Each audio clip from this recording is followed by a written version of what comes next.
Bonjour, bienvenue dans ma bibliothèque. Nous sommes à Montréal le 1er septembre 2013. Mon nom est Bruno Lalonde. Alors voilà, semble-t-il, la guerre n'aura pas lieu, du moins pas pour l'instant. Barack Obama s'en remet au Congrès. Est-ce que le Congrès va entériner cette guerre, en fait, quand un pays en agresse un autre, que ce soit par le biais d'une frappe symbolique et ou chirurgicale, c'est en fait une déclaration de guerre.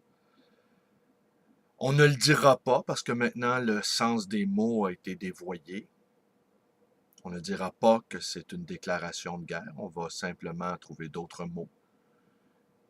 Mais dans les faits, c'est ceci. Quand un pays en agresse un autre, eh bien, c'est une déclaration de guerre. Il est évident, les Américains ne savent pas comment se dépêtrer dans cette situation. Ils ont soutenu des opposants dont ils connaissent mal la composition. Toutes sortes de gens sont présentement en Libye, en Syrie, pour tenter de renverser Bachar el-Assad. Bachar el-Bar el-Salad, comme disait l'autre.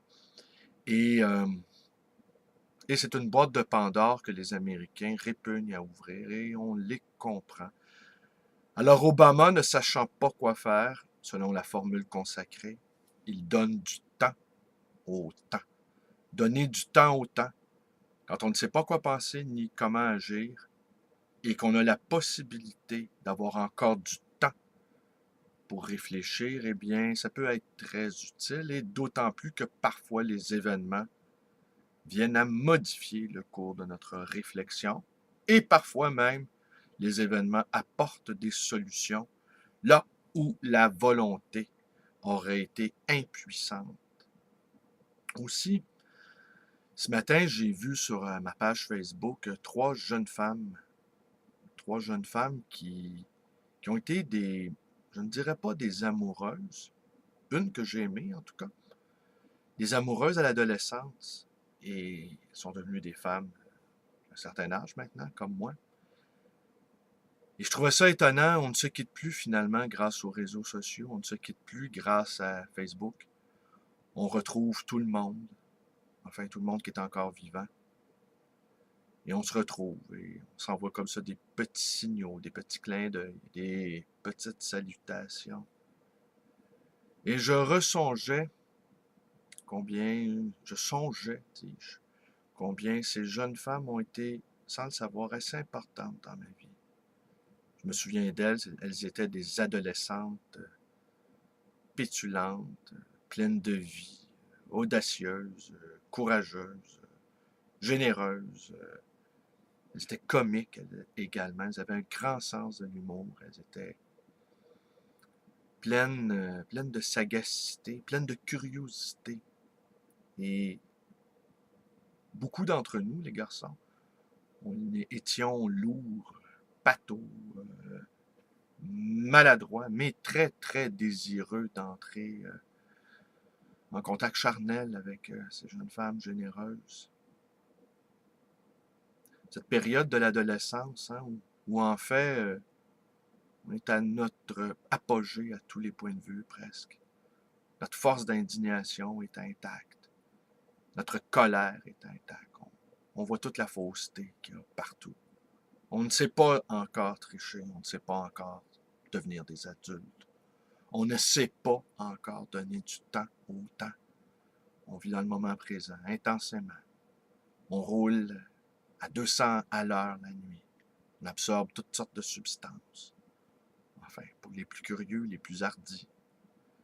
Et donc, je songeais à ces adolescentes-là, que d'une certaine manière, j'ai aimées. Ouais.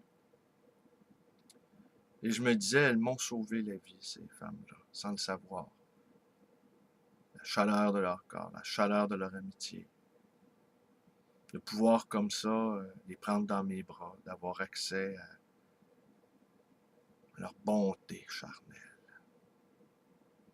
m'a permis de ne pas totalement désespérer à cette époque-là. Alors de les revoir comme ça sur Facebook, de les regarder. Parce qu'elles sont devenues. Ça m'a beaucoup ému. Peut-être que je suis rendu à cet âge-là où on commence à regarder les photos. Jadis, les photos où elles étaient en noir et blanc, où elles étaient jaunies, où elles étaient en Polaroid.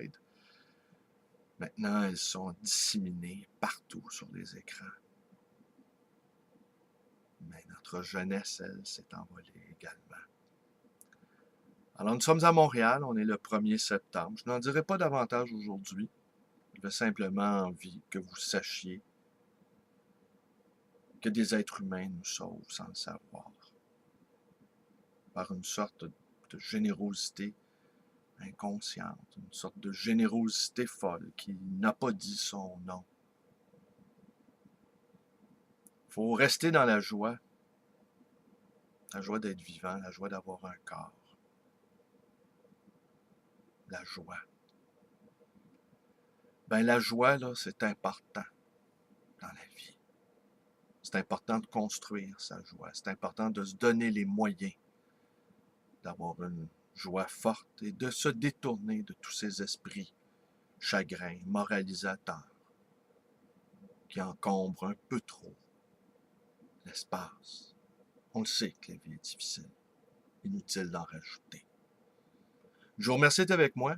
Les vidéos vous plaisent, abonnez-vous à ma chaîne. Vous pouvez également devenir un ami 10 ans, ou un ami militant, parce que l'insurrection qui est commencée promet d'être assez spectaculaire. Vous pouvez également me téléphoner dans le 514-736-0999 et vous pouvez aussi me rendre visite à cette librairie d'occasion et d'anciens, mes livres voyageurs dans le quartier Côte-des-Neiges, à Montréal. Merci et bonne journée à tous.